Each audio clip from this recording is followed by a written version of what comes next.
This is the Physical Activity Researcher Podcast, a podcast for researchers of sedentary behavior, physical activity, and sports. Join for a relaxed dialogue about research design, practicalities, and, well, anything related to research. Learn from your fellow researchers useful and relevant information that does not fit into formal content and limited space of scientific publications. And here is your host. Hello, everyone. How's everyone doing? I hope everyone is doing good amidst of these pressing times. This is your new host, Anna. I will be hosting the Interdisciplinary Research sub-theme under the Physical Activity Researcher podcast. So, ladies and gentlemen, we have with us Professor Corneel Vandelanotte from Central Queensland University today. So Corneel leads the Physical Activity Research Group and the 10,000 Steps program at the Central Queensland University. And I was actually about to ask you this question, that the practice of being shifted to telehealth in during the COVID times. So overall, talking about telehealth and then about digital health, do you think that by all means digital health and like telehealth being an example of that, it is superior to the traditional concept of health or this traditional concept of seeking treatment? Oh, absolutely not. It's just a different form. I mean, in some circumstances, it can be superior. You know, if you live out in the outback and you need treatment, then I think digital health will definitely be superior. But you know, it's often a quest of what works for whom under what circumstances. And for some people, this stuff will really, really work, and they wouldn't want to do face to face because it's just impractical or costly, or they can't make time for it, or many reasons. But then for others, it just doesn't fly. They just don't have any affinity with the technology, and it doesn't do anything for them. So, digital health or e-health, it can never be everything for everybody. And I always get frustrated when I get reviewer comments back and they go on about that. It's like, well, what about the digital? What's it called? The gap. Those people that are not on the internet, I forget what you call it. Yeah, there's always a group that you're not reaching. Yep. But that kind of goes beside the point. It's more about the massive amount of people that we can reach, and it's just another avenue to try to do something, and not saying, forget about all the other avenues. Like, hell no, keep working on all the other avenues as well. We need all of them, all of the avenues to help. I mean, my work is focused on trying to get individuals more active, but it's super important that we build a society that allows people to be more active a lot more easily than today. We, in such a car-focused and dominated world, with very few walking paths and cycle paths and parks and shade and all these other things, connectivity, all these other things that are really important to support people in being active. And by all means, let's not put all our money on E&M health. That's just one small slice of the pie. And as far as I'm concerned, we need to go very hard on all the possible avenues to try to get people more active. And I've got nothing against people that prefer individual counseling face to face. That definitely has its place, and we should not discard it.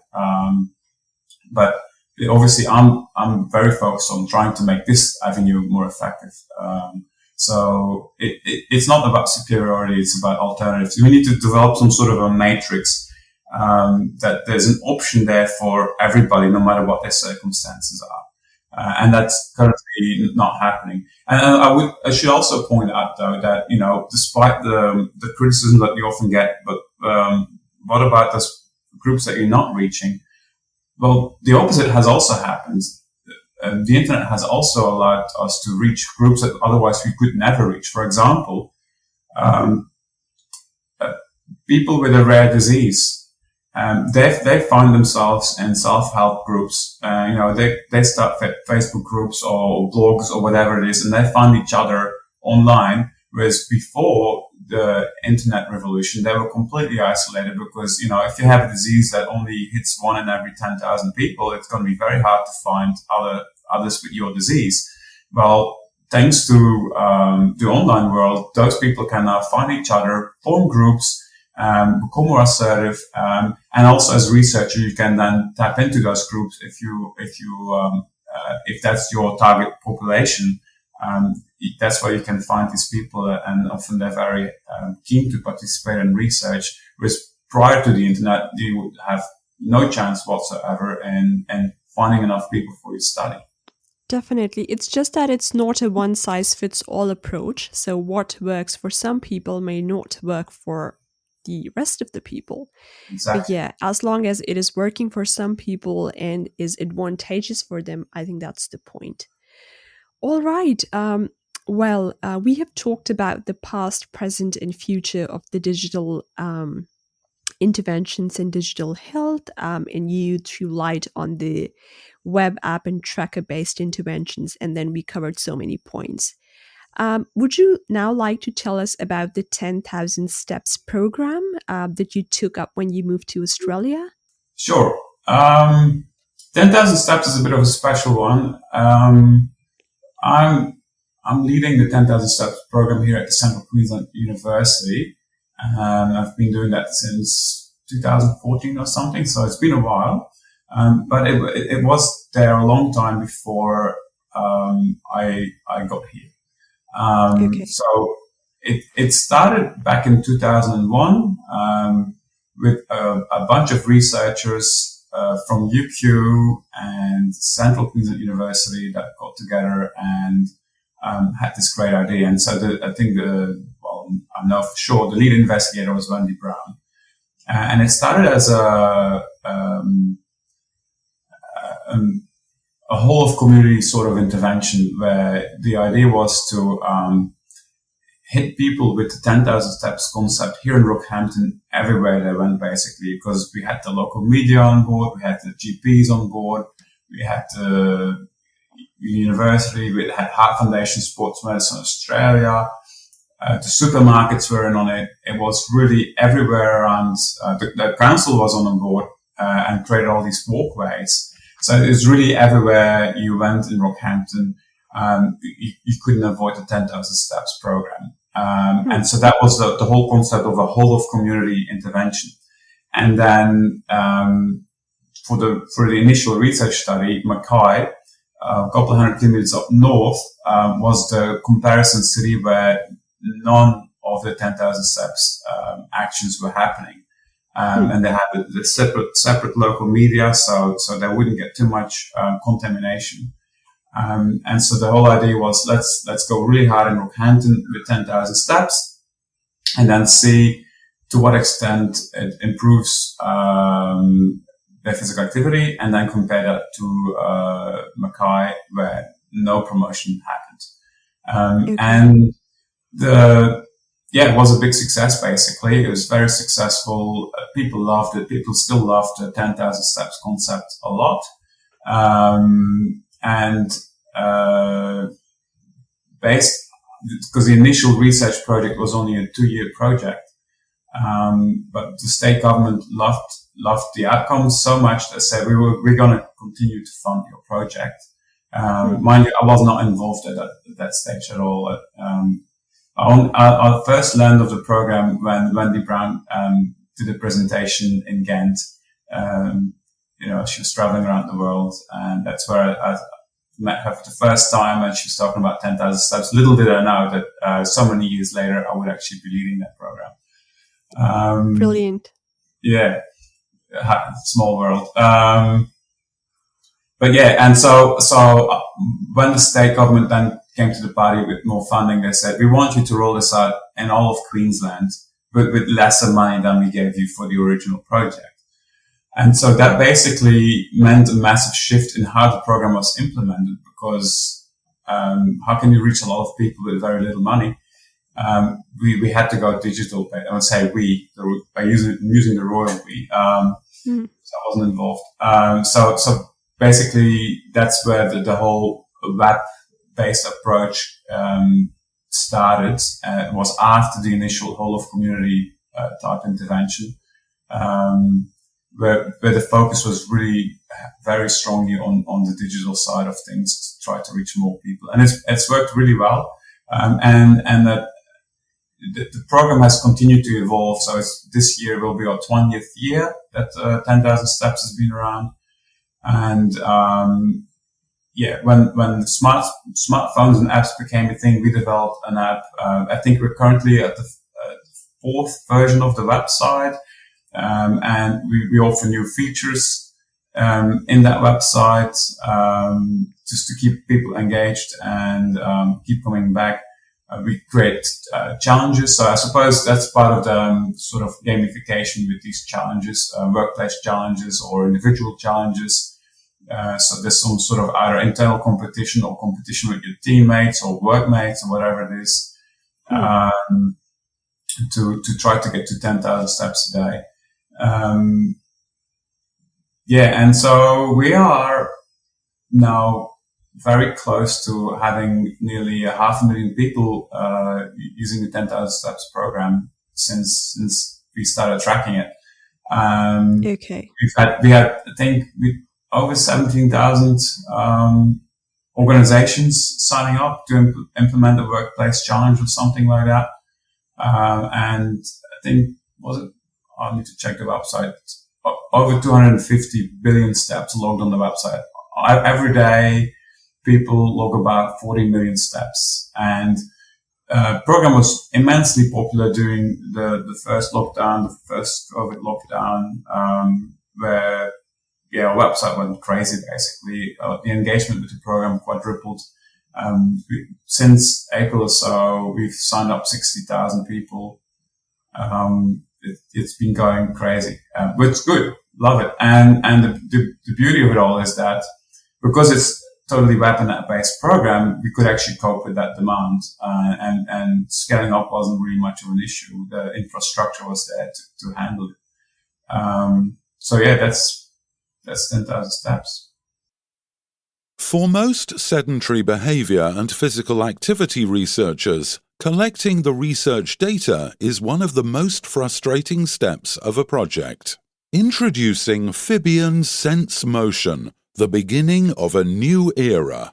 Fibion Sense Motion is a cutting-edge, next-generation system that allows you to easily and remotely collect, store, and manage data. Don't compromise on the quality of your research or the project timeframes. Discover the convenience and power behind our solution at sense.fibion.com. That is SENS.Fibion.com. That's quite interesting. So the number of steps that you just mentioned, I think you said 40 million steps logged in daily. So are you just talking about Australia, or are you talking about other countries as well? It's the number that changes. When you go to the homepage of 10,000 Steps program, you'll see there's a banner there that says so many steps logged and so many people registered. That number goes up with 40 million a day on average. And that's any step taken anywhere. But the vast majority of those steps are taken in Australia, and most in Queensland, because we are predominantly funded to work in Queensland, even though people can access our website anywhere in the world and it's for free. It's the Queensland government that's been paying us to roll it out in Queensland. So most of our marketing efforts and implementation efforts have really been focusing on Queensland for most of the time. Only last year, it was the first time that we got funding from another state, South Australia, where we've implemented the Billion Steps Challenge. Looks like there will be, a minister announced earlier this week that we'll be working more with South Australia. So we're very excited about that it's no longer just Queensland, but also another state, and we're hopeful that even more states will come on board at some point. Fingers crossed. So has it been adopted by any other country, or is it primarily based in Australia? It's definitely been, adopted. I don't know if that's the right word. It's been copied. Okay. And it's been implemented around the world. because I am from Belgium, I know Belgium had a lot of 10,000 steps work done with their own version of their 10,000 steps project. And it has been rolled out in many other countries as well. Either governments doing it by themselves or sometimes health companies, commercial, and now the global corporate challenge is kind of using more or less the same concept with workplace challenges and people striving for more steps.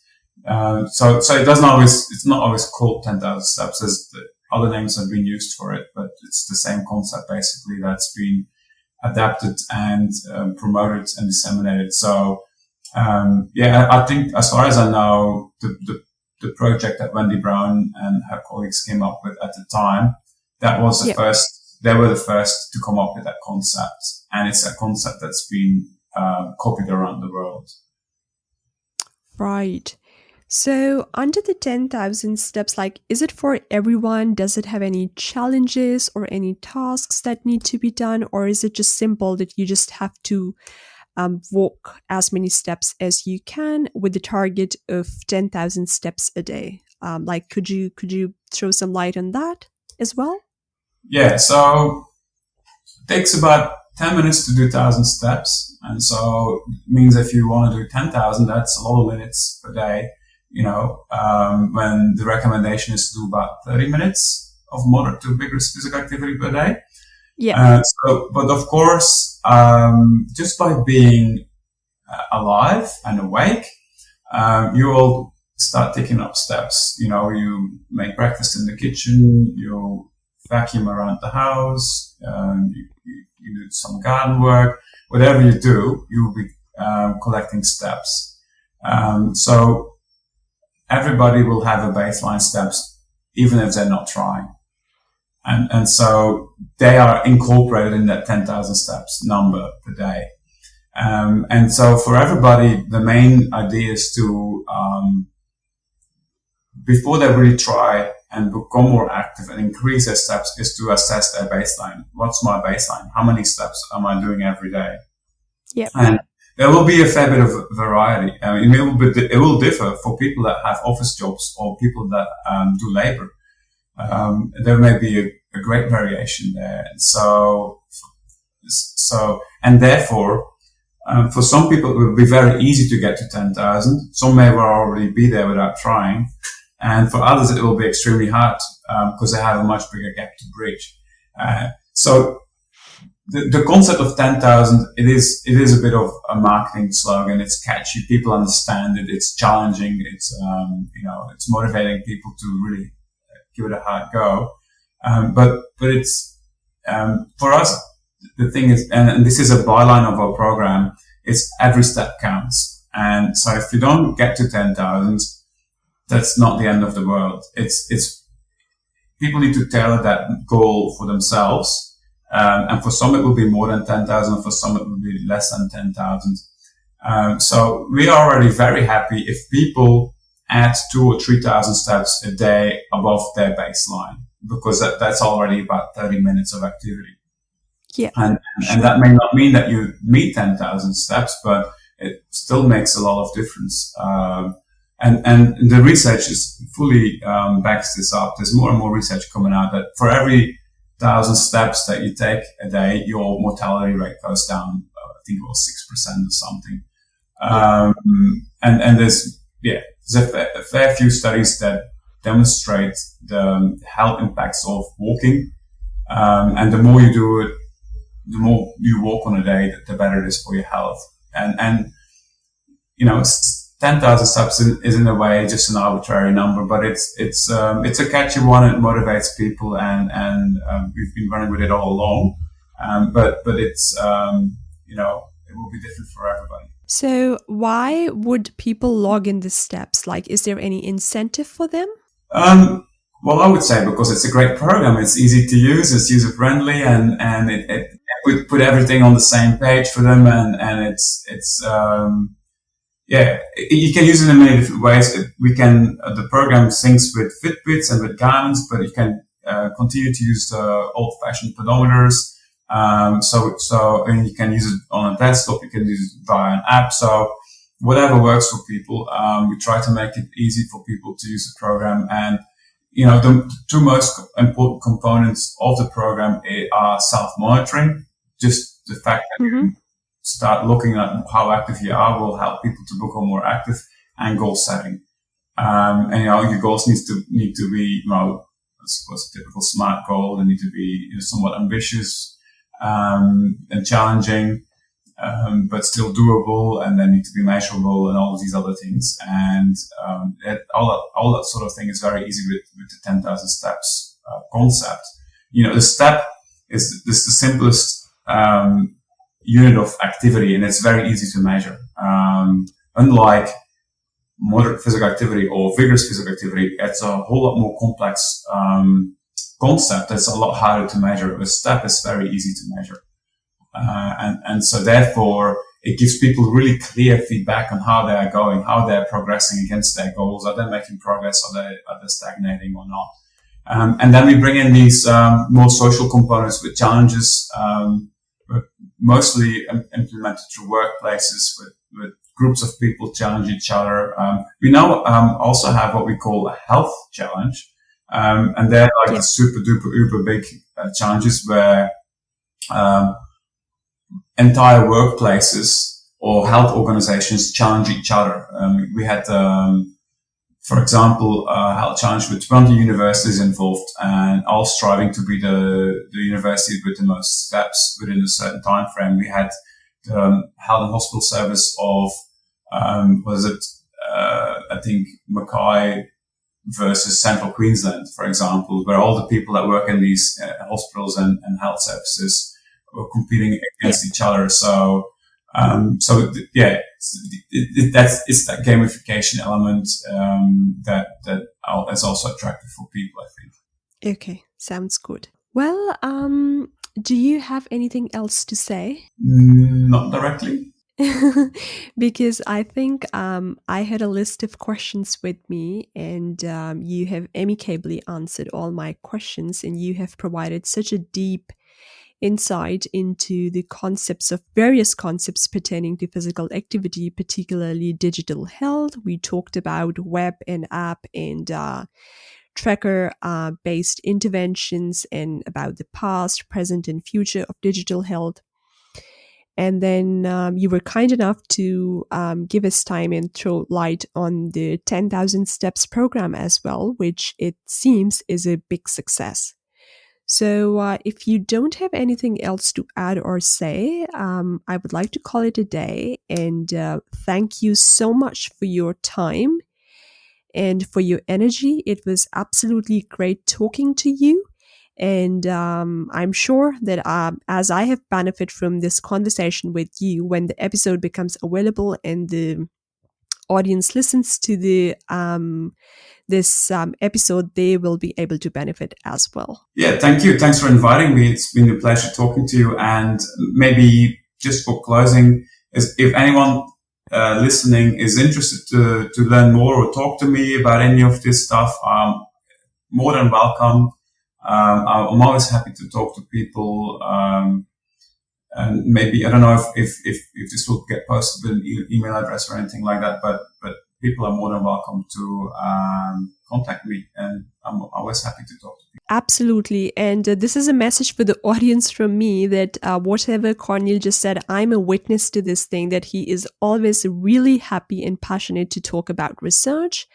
So if you have any questions, as he said, we'll try to post his email as well, or you can just Google it and feel free to contact him and talk to him about his current and future endeavors.